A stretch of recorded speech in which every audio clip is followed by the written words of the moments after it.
আসছেন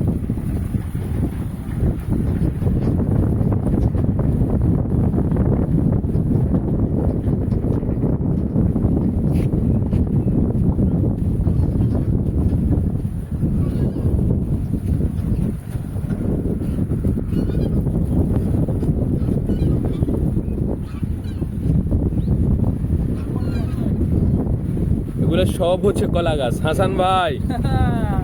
এটা এটা অসাধারণ ভিউ, অসাধারণ, এটা অসাধারণ ভিউ। এটা মানে কারো মন যদি অনেক খারাপ থাকে তার মনটা হঠাৎ এখানে আসলে ভালো হয়ে যাবে। এটা তো অসাধারণ। সব বাংলা কলা, এই যে দেখো সব এগুলা বাংলা কলা, একবারে পিওর। আহা বাতাস, বাতাসে সব উড়ে নিয়ে যাইতেছে। প্রত্যেকটা গাছে কলা, এই যে দেখো, এই যে দেখো প্রত্যেকটা গাছে কলা দেখছো। সব এরিয়া, বিশাল এরিয়া। এই যে এখানে পুরা গ্রামীণ পরিবেশ। এই যেগুলো আলু চাষ করছে, এই যে আমরা যাইতেছি, এই যে দেখছো সূর্য, এই যে আমাদের মাথার উপরে। যাক।